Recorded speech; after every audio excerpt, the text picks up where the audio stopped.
Alright, guys. That will conclude the building on a budget segment. It's a good building on a budget segment. I liked it. Does a good job. I liked it too. Unfortunately, Tucker is not here to join us. He ended up running late wherever he was going. So it is just me and David to run through our top fives for top 5 crew. And maybe we'll let Tucker throw his opinion in there on the next show. It's so lonely with that dark black box over beside you, David, that has no little guy with a Borg mask riding a horse. You should fill in a random picture. Why did you say that? Just draw a picture in there. Remarkably, that is far more difficult than one would first seem. Oh, okay. That's okay. Yes, I know the trials and tribulations of OBS. That's all right, though. So we probably end a little early because, not right now early, but because we only have 2 people doing our top 5. Darn, I should have ordered my top 10. This was your one chance to get extra innings in, David. It's too late now. I can talk about the 8 that didn't make my list, but that would probably spoil our underdog list. That's cool. All right. So we are on to top 5 crew members from the best crew of all the Star Treks, of course, the Next Generation crew, which you can see up there above my head. Data, Guinan. Okay, I'm sure that's up to debate too, but I was a TNG. I was a TNG child. Thank you very much. Geordi was one of my heroes, as well as Riker trying to, encourage me to grow the beard, and not really succeeding all that well, but I can play the trombone, darn it. Nice. Yeah. On the subject of crew, I just want to say that I wish that our hero crew had better abilities in this game.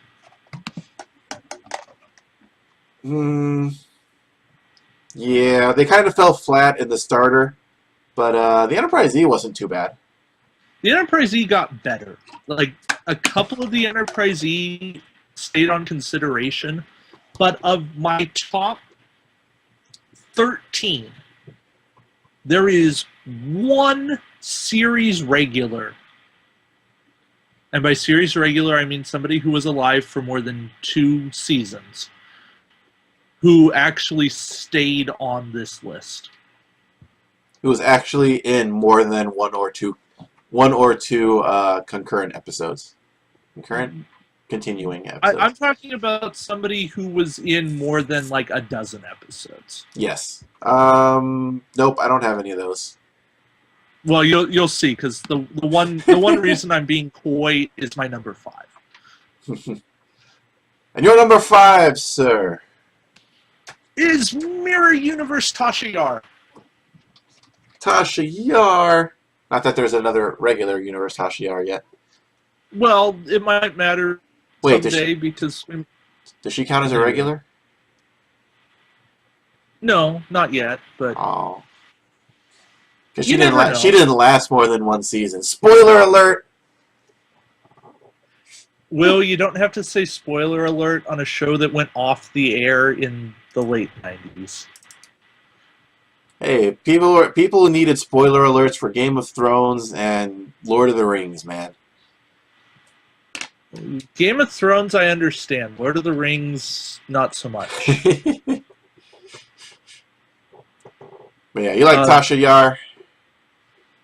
I like Tasha Yar because anything that gets me a free attack, granted my ship has to blow up, but yeah, I've talked about Tasha Yar a lot. I talked about Tasha Yar on our top 5 talents because I had cheat death, and I mean it's the same reason we like I stab at thee. Indeed, that last attack that could attack you. Which is it's especially funny when you're both like getting really down into the nitty gritty, and you have like one hull left each. Your opponent doesn't want to kill you because if you kill him with a revenge shot, you win anyway.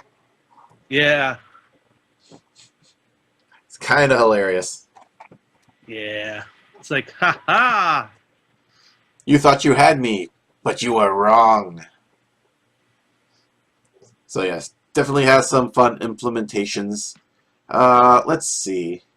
My number 5. Should I combine guys that do similar things?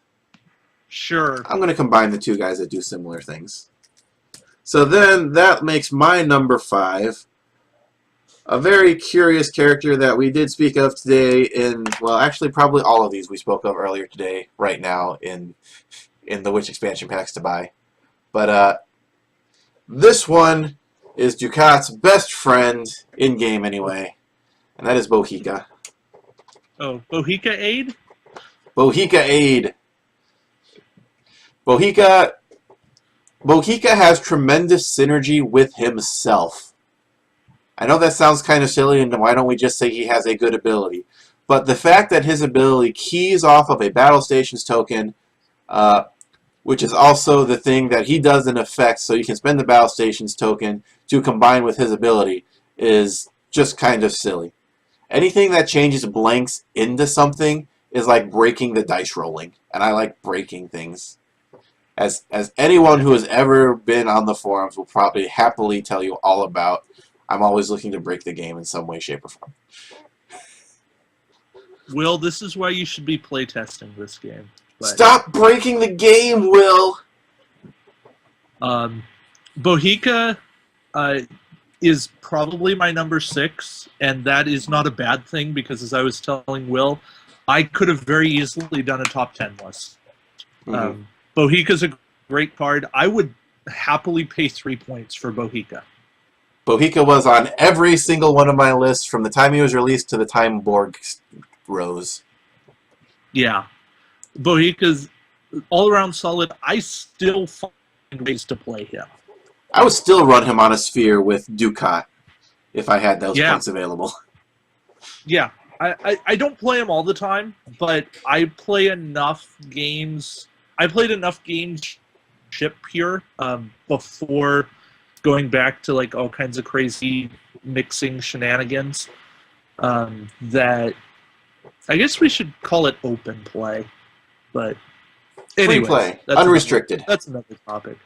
That I like Bohica because he lets you do more, and anytime you can do more, it's a good thing. And it's so deceptive because if you have one of those cards that lets you discard a crew or steal a crew or destroy something, if you have Bohica and other things on your ship, Bohica's only 2 little points. Do you really want to spend your 5-point superior intellect to steal Bohica when you don't have a ship with battle stations? Yes. That is the correct answer. Because I'm denying you those points. It doesn't seem, for a lot of people it's not obvious at first, but that is the correct answer because you are now stopping at least like 3 damage against your ship. Probably more. Yeah. It's the same thing of like, do you target Clark Terrell to prevent all their other ships from rolling extra defense dice? Yes. Even though you have Picard on a similar looking vessel. Yeah. The answer is yes, because it makes Picard easier to kill later. Mm-hmm. Yes. That's also. Do we want to just ping back and forth? Okay. I don't much care. Just keeps us going. Yeah, that's fine. So you're number 4 then? I'm probably stealing your thunder. But my number 4 is Goval.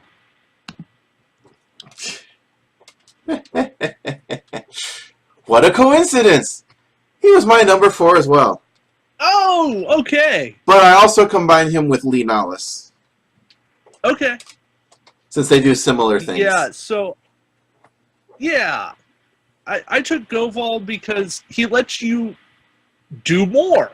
Mm-hmm. Any of your discard crew, well, now you can do them again. they're not one-shot crew, they're two-shot crew. And, I like that. For 1 point, as long as you have a second crew slot, I like that. I think it's cool. Even if it's something as simple as Kunivos, where you add a hit, or as complicated as Vero, where you negate an attack. This is David, you like Star Wars, right? Yeah. Goval is a clone of whatever you want. Yes. We're bringing the Clone Wars to Star Trek. Do you really love that character a lot? Well, here, have a second one for 1 point. And even if it's not a discard crew, you have a 1 point life insurance policy on them. Yeah, because somebody else might make you discard them. And that's always pretty cool. Lee Nollis, not quite as good as being 1 point, but he does also protect your captain.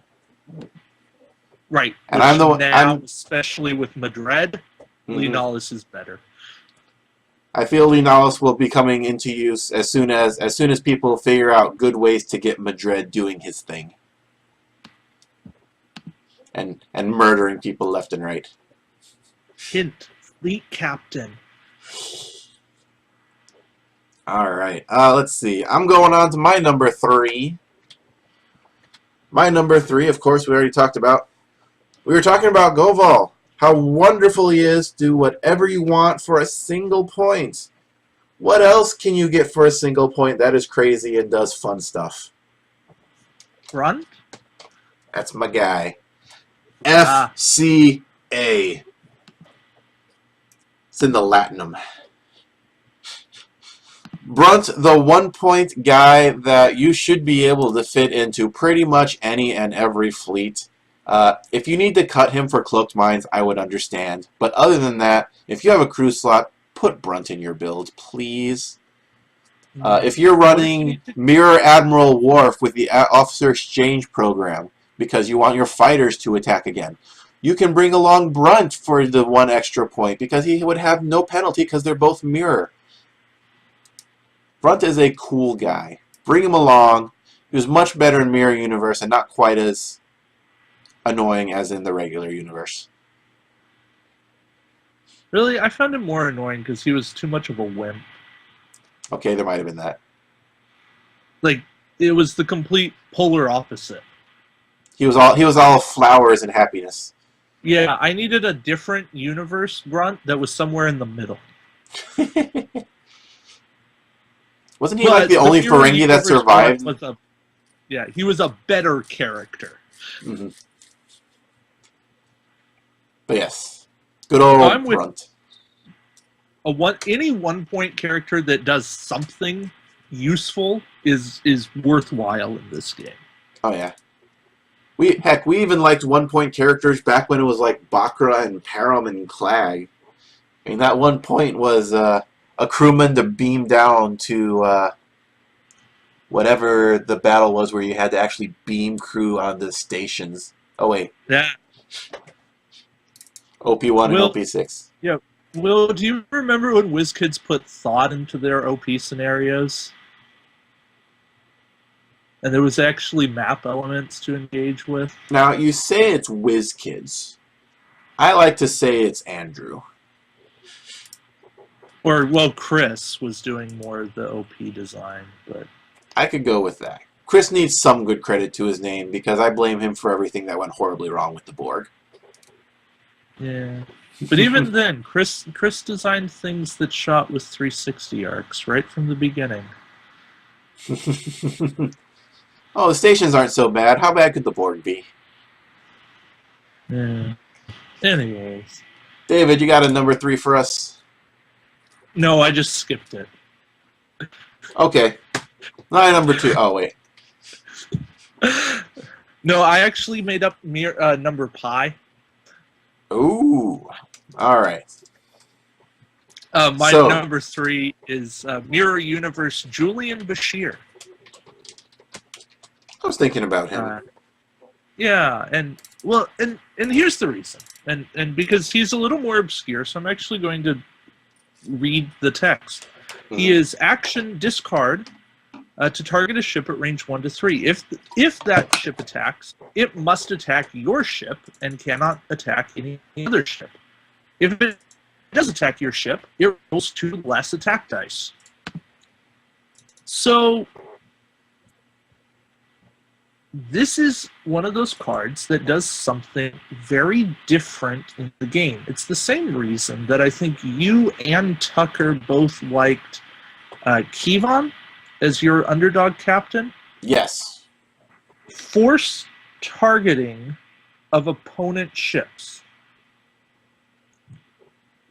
And that's something that does not happen often. Or ever. Yeah, except here,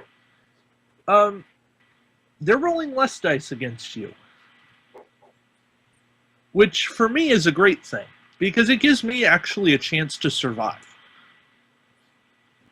And I love combining Bashir with the Rebellion talent, which makes them roll 2 less dice again.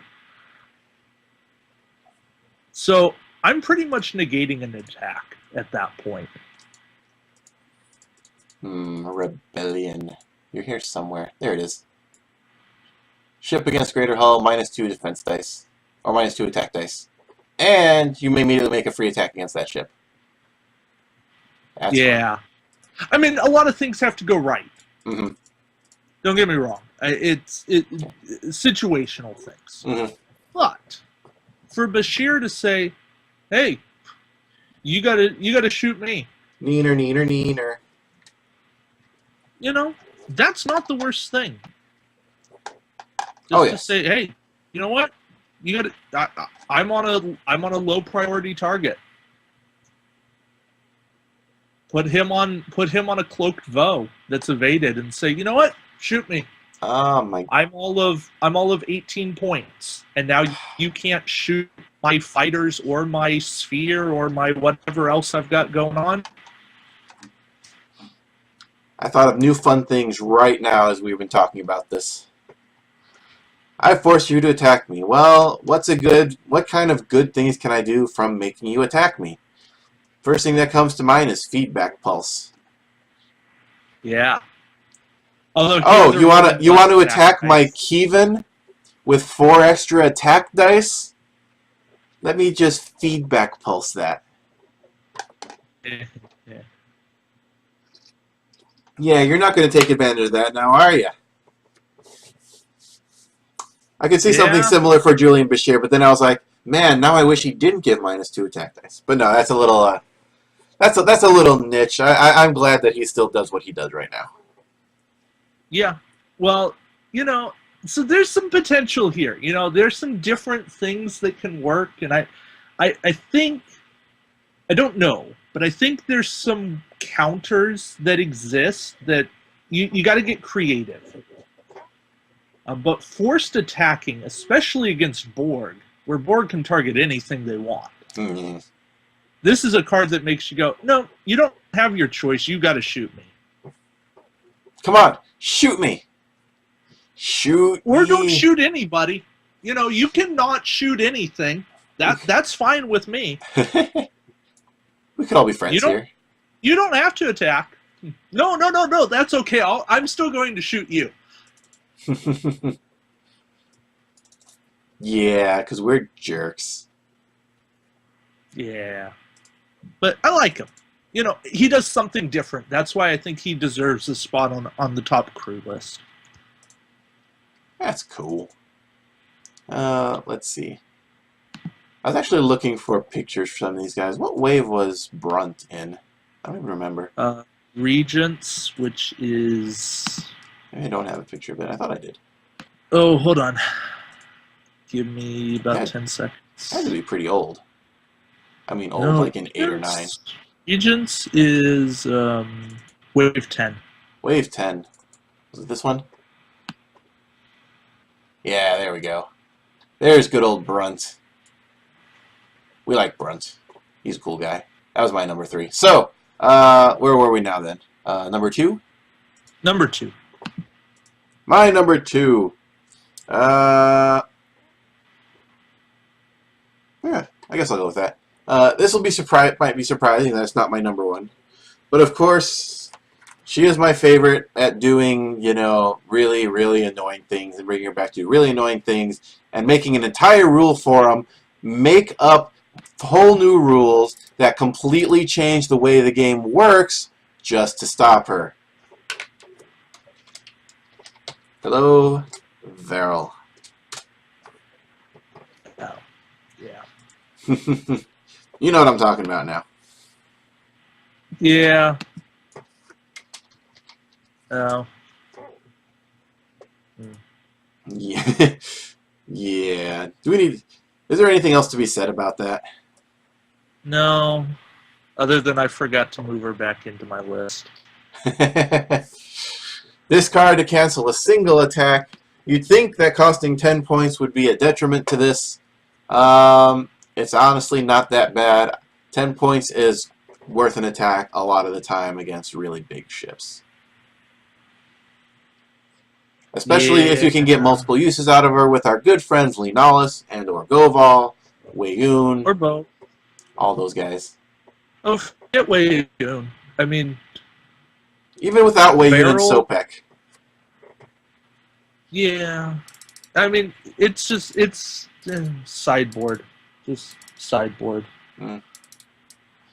You're our favorite, That's Varel. all I have to say about that. We've been down the Varel train before. It's not that I'm wary of it. I like Varel. It's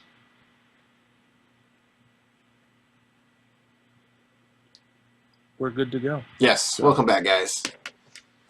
Sorry, slight interruption, but we continue. We all know Varel. Varel's a cool person. Or an annoying person, depending on which side of Varel you're on. All right. You gotta shoot through her. That's the only way to kill her.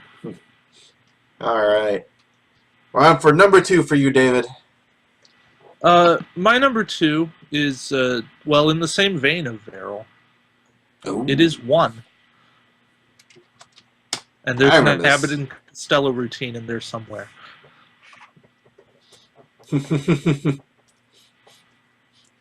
One's on first? No, we've got 2. 2 what? 2 ones. Isn't that a 2? Yes.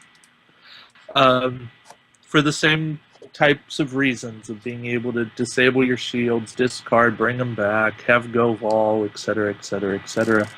You know, we kind of built lists around 1 and said why he was good, and I'm amazed that he didn't show up anywhere on Nationals, and that's something we'll talk about next week. Indeed. I'm hoping he shows up at Canada. Somebody at Canada Nationals, please play 1. Please play him. He needs the love and attention.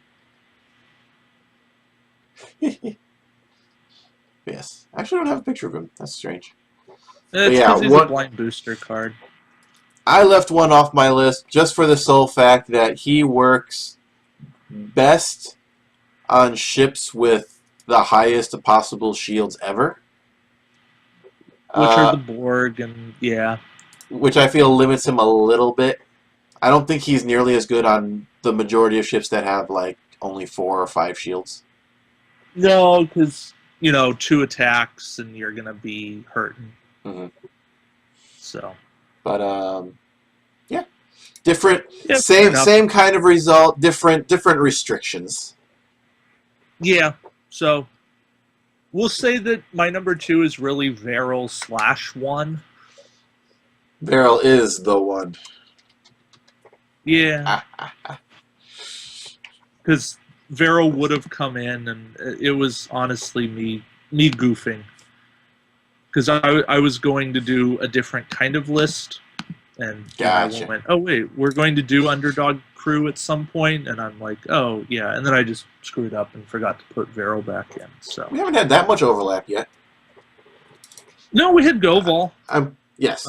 I'm pretty sure my number 1 is not going to overlap with yours, but I don't know what your number 1 is, so I'm going to go first, because this might seem like a bit of a weird one. But if you think about it, I am actually, even though I don't play him a lot, I am actually a huge fan of Montgomery Scott. Not Good my old, list. good old Scotty from the Tiny Prize. Won me a lot of games way back in the early days. +2 attack dice, firing first, one-shotting all kinds of ships left and right. I think I made 2 or 3 people quit just because of that. But Scotty has versatility. He has the ability to add on to that one-shot threshold, which is brutal. Killing a ship in one shot is more than twice as good as killing it in 2 shots. Killing it in 1 shot almost generally guarantees that they're not shooting at you at all. It's like, oh, hi there, you're gone. Bye. And then, especially if you're using a ship like that doesn't maneuver as well, he has his abilities. Like if you're not using your attack that turn, he can repair shields. He is good thing. He's useful. He's useful in combat and he's useful out of combat, and he pays a price to do it. So I like him a lot, even though I don't play with him nearly as often anymore. That is my 2 cents about Montgomery Scott. And his green Romulan ale. No. What was that? Andorian whiskey? I think it was Andorian brandy. Look, it was green! Come on, guys. Someone's got to get that. I'll leave that for the YouTube comments. We'll leave it for the audience to figure it out. Indeed. I don't think that was your number 1, David. No, it was definitely under consideration for a while. So now, I'm very intrigued now then. My number 1 is everyone's favorite or least favorite or annoying blonde. And that is blonde? Elizabeth Shelby. Oh, her. Yeah, another one of those holdovers from the Dreadnought days, but one that's still cheap enough that she sees play. 2 points, good against Borg. Yeah, extra defense die against Borg, re-rolling blanks against anything. Defense die blanks, not offensive blanks. Where you roll like me, that's like getting a free die every defense. And don't underestimate her ability to re-roll blanks for cloakers. Especially against Borg. Very sad that her Borg reroll became once a turn. Yeah. Well, that her any reroll is once a turn. Most of the rerolls were just one. Before she was once per attack. Now she's once per turn. Yeah, I know. She got hit hard by the May, but if you can combo her with a couple of other things, she can be playable. She's not one of those 5 crew Federation ships. She's definitely a good contender. Yeah, she needs support. She needs some synergy. Maybe shouldn't be my number 1, but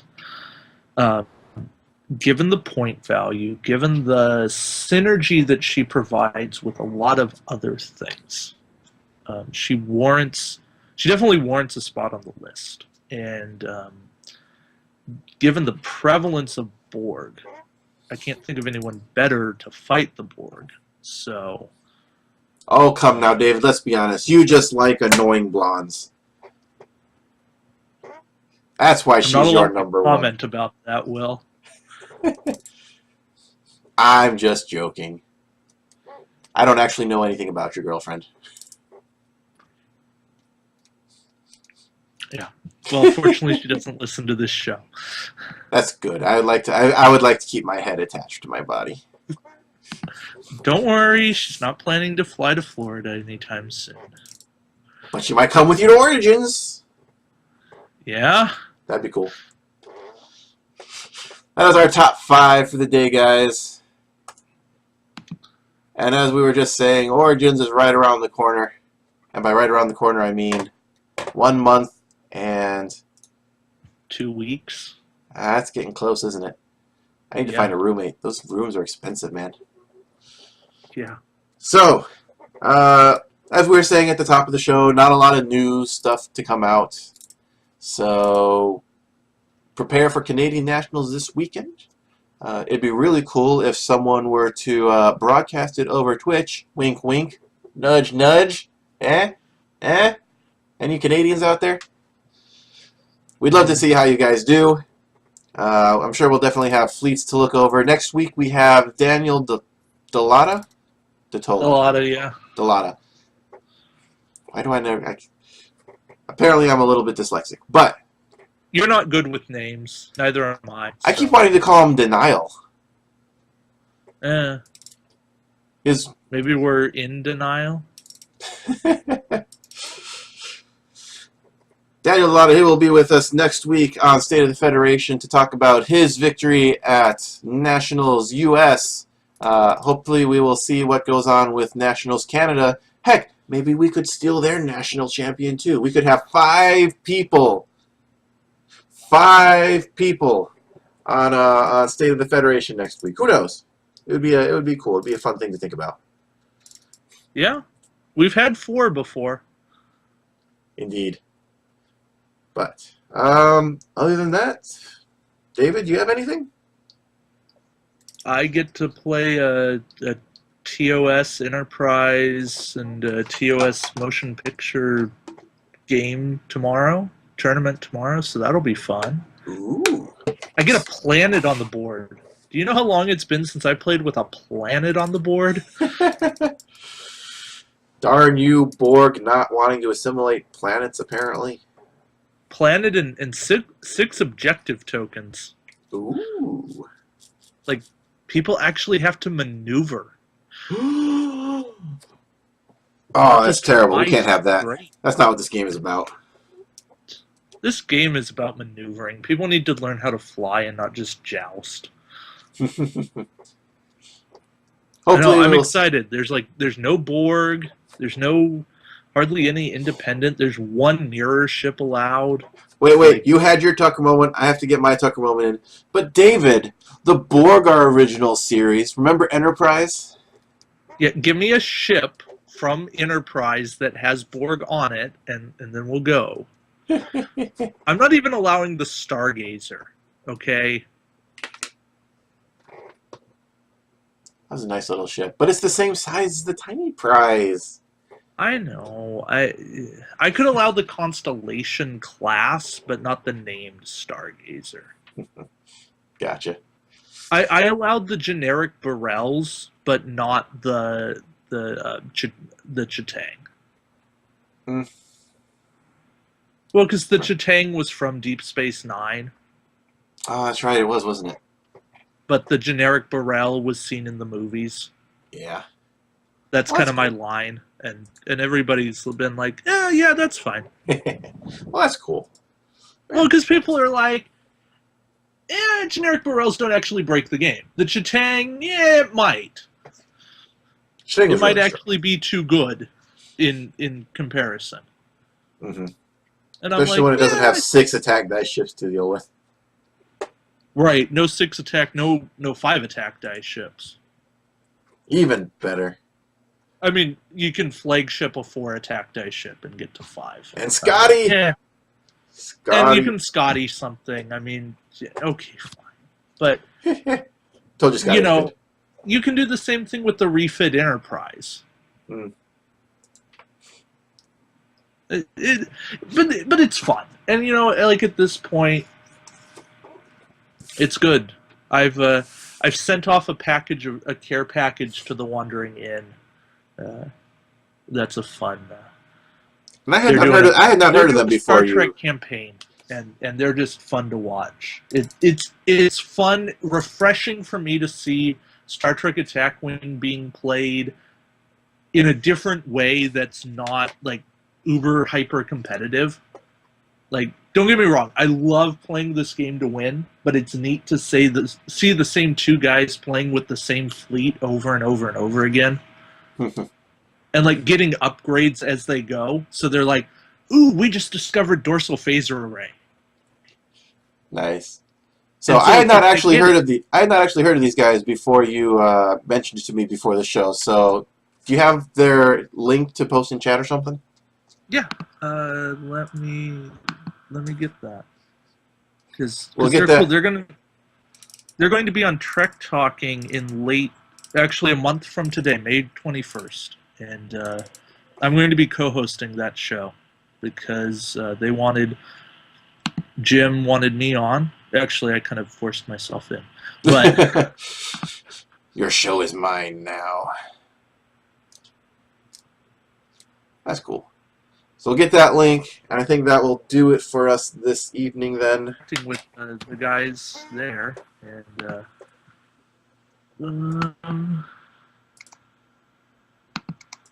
okay, yeah. It's there. It's over there. No, it's over at the other spot. There you go. I've been interacting with the Wandering In guys, and So that's these guys over here on YouTube. Go check them out. Have some fun. See the things David saw in them and enjoy. I'm sure they will love all of the any attention you guys can give them.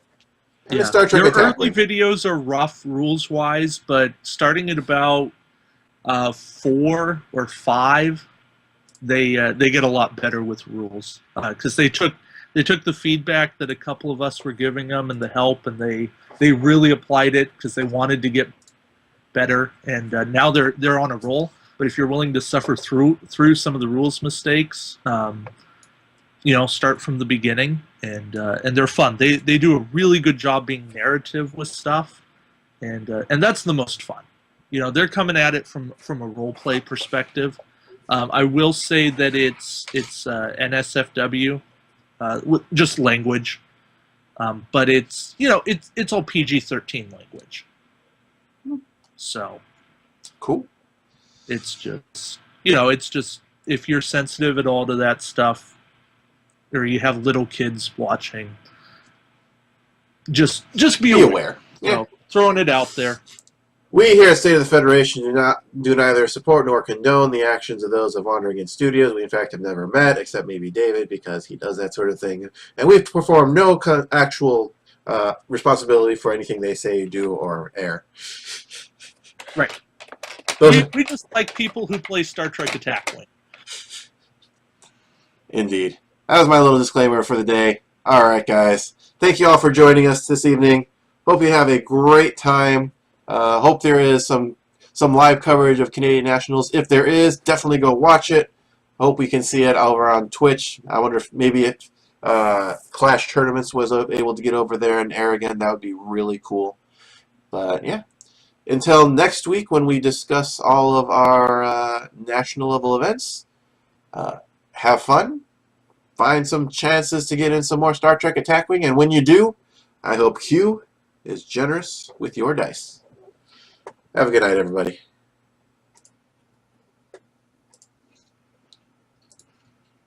State of the Federation is a production of Will S. in association with Tucker C. and David M.